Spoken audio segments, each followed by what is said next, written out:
ತುಮಕೂರಲ್ಲಿ ಭಿನ್ನಮತ ಶಮನಕ್ಕೆ ಮಾಜಿ ಸಚಿವ ಸೋಮಣ್ಣ ಕಸರತ್ತು ನಡೆಸ್ತಾ ಇದ್ದಾರೆ. ಮಾಜಿ ಸಚಿವ ಸೊಗಡು ಶಿವಣ್ಣ ನಿವಾಸಕ್ಕೆ ಭೇಟಿ ನೀಡಿದ ವಿ ಸೋಮಣ್ಣ ಕೆಲ ಕಾಲ ಚರ್ಚೆ ಮಾಡಿದ್ರು.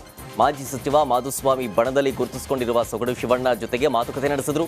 ಚಿಕ್ಕಪೇಟೆಯ ಮನೆಗೆ ಭೇಟಿ ನೀಡಿ ಮನವೊಲಿಸೋ ಪ್ರಯತ್ನ ಮಾಡಿದ್ರು. ತಮ್ಮ ಪರ ಕೆಲಸ ಮಾಡುವಂತೆ ಮನವಿ ಮಾಡಿಕೊಂಡ್ರು.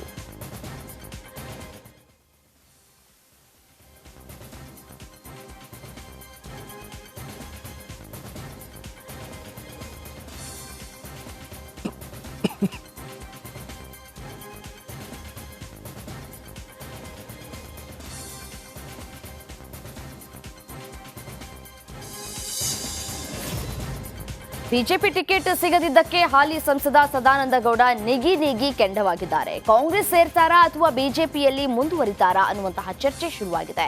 ಇಂದು ಸುದ್ದಿಗೋಷ್ಠಿ ನಡೆಸಲಿರುವಂತಹ ಡಿ.ವಿ. ಸದಾನಂದ ಗೌಡ ತಮ್ಮ ನಿರ್ಧಾರವನ್ನು ಪ್ರಕಟಿಸಲಿದ್ದಾರೆ. ಈಗ ಯಾವುದನ್ನು ಹೇಳೋದಿಲ್ಲ, ಇಂದು ಸುದ್ದಿಗೋಷ್ಠಿಯನ್ನ ನಡೆಸಲಿದ್ದು ಎಲ್ಲ ಮಾತನಾಡ್ತೇನೆ ಅಂತ ಸದಾನಂದ ಗೌಡ ಹೇಳಿದ್ದಾರೆ. ಒಂದಷ್ಟು ವಿಚಾರಗಳನ್ನು ಅವರು ನನ್ನ ಜೊತೆ ಪ್ರಸ್ತಾಪ ಮಾಡಿದ್ದಾರೆ. ಅದರ ಬಗ್ಗೆ ನಾನೇನು ಇವತ್ತು ಹೇಳಲಿಕ್ಕೆ ಇಷ್ಟಪಡೋದಿಲ್ಲ. ನಾನು ಈಗಾಗಲೇ ನಿಮಗೆ ಹೇಳಿದ್ದೀನಿ, ಪ್ರೆಸ್ ಮೀಟ್ ಮಾಡ್ತೇನೆ ಅಂತೇಳಿ. ಆ ಪ್ರೆಸ್ ಮೀಟ್ನಲ್ಲಿ ಎಲ್ಲ ವಿಚಾರಗಳನ್ನು ನಾನು ಉಲ್ಲೇಖ ಮಾಡ್ತೇನೆ. ನನಗೆ ಕಾಂಗ್ರೆಸ್ನವರು ಕೇಳಿದ್ದಾರೆ, BJPಯವರು ಕೇಳಿದ್ದಾರೆ. ಏನು ತೀರ್ಮಾನ ತಗೊಳ್ಬೇಕು ಅಂತ ಹೇಳುವಂಥದ್ದನ್ನು ನಾನು ಸಕಾಲಕ್ಕೆ ತಗೊಳ್ಳುವಂಥ ನಿರ್ಧಾರ ಮಾಡ್ತೀನಿ. ಒಂದಷ್ಟು ವಿಚಾರಗಳನ್ನು ಅವರು ನನ್ನ ಜೊತೆ ಪ್ರಸ್ತಾಪ ಮಾಡಿದ್ದಾರೆ.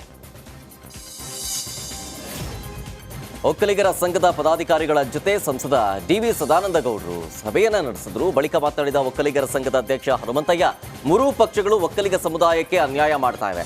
ಬಿಜೆಪಿ ಲಿಂಗಾಯತ ಸಮುದಾಯಕ್ಕೆ 8 ಟಿಕೆಟ್ ಕೊಟ್ಟಿದ್ದು, ಒಕ್ಕಲಿಗ ಸಮುದಾಯಕ್ಕೆ ಕೇವಲ 2 ಟಿಕೆಟ್ ಕೊಟ್ಟಿದೆ ಅಂತೇಳಿ ಹರಿಹಾಯ್ತು. ಒಕ್ಕಲಿಗ ಸಮುದಾಯಕ್ಕೂ 8 ಕಡೆ ಟಿಕೆಟ್ ಕೊಡಬೇಕು. ಸದಾನಂದ ಗೌಡ ಏನೇ ನಿರ್ಧಾರ ತೆಗೆದುಕೊಂಡ್ರು ನಮ್ಮ ಬೆಂಬಲ ಇದ್ದೇ ಇರುತ್ತೆ ಅಂತಂದ್ರು. ಬೇರೆ ಜನಾಂಗದವ್ರಿಗಾದ್ರೂ 8-10 ಸೀಟ್ ಕೊಡ್ತಾರೆ, ನಮ್ಮ ಜನಾಂಗನೂ ಅಷ್ಟೇ ಇರೋದ್ರಿಂದ ನಮಗೂ 8ರಿಂದ 10 ಸೀಟ್ ಕೊಡಬೇಕು ಅಂತ ಅಂದ್ಬಿಟ್ಟು ನಾವು ಆಗ್ರಹ ಮಾಡ್ತಾ ಇದ್ದೀವಿ. ನನ್ನ ಗೌಡ್ರಿಗೆ ಹೇಳಿದ್ದೀವಿ, ನಾವು ತಾವು ತೀರ್ಮಾನ ಮಾಡಿ ಹೇಳ್ತೀವಿ ಅಂತ ಹೇಳಿದ್ದಾರೆ. ತಮ್ಮ ತೀರ್ಮಾನಕ್ಕೆ ನಾವು ಬದ್ಧ ಇರ್ತೀವಿ ಸರ್. ನೀವು ಯಾಕಂದರೆ ಒಳ್ಳೆ ನಿರ್ಧಾರ ತೊಗೊಳ್ಳಿ, ಒಳ್ಳೆ ಕೆಲಸ ಮಾಡಿದ್ದೀರಾ, ಮುಖ್ಯಮಂತ್ರಿ ಆಗಿ ಕೆಲಸ ಮಾಡಿದ್ದೀರಾ, ಲೋಕಸಭಾ ಸದಸ್ಯರಾಗಿ ಕೆಲಸ ಮಾಡಿದ್ದೀರಾ. ಇದು ಅದರಿಂದ ತಾವು ಯಾವುದಕ್ಕೂ ದುಡ್ಡಿಗೆಡ್ದಂಗೆ ಮಾಡಿ ನಾವು ನಿಮ್ಮ ಜೊತೆಲಿ ಇರ್ತೀವಿ ಅಂತ ಹೇಳಿದ್ದೀವಿ ಸರ್. ಬೇರೆ ಜನಾಂಗದವ್ರಿಗಾದ್ರೂ 8-10 ಸೀಟ್ ಕೊಡ್ತಾರೆ, ನಮ್ಮ ಜನಾಂಗನೂ ಅಷ್ಟೇ ಇರೋದ್ರಿಂದ ನಮಗೂ 8ರಿಂದ 10 ಸೀಟ್ ಕೊಡಬೇಕು ಅಂತ ಅಂದ್ಬಿಟ್ಟು ನಾವು ಆಗ್ರಹ ಮಾಡ್ತಾ ಇದ್ದೀವಿ. ನನ್ನ ಗೌಡ್ರಿಗೆ ಹೇಳಿದ್ದೀವಿ, ನಾವು ತಾವು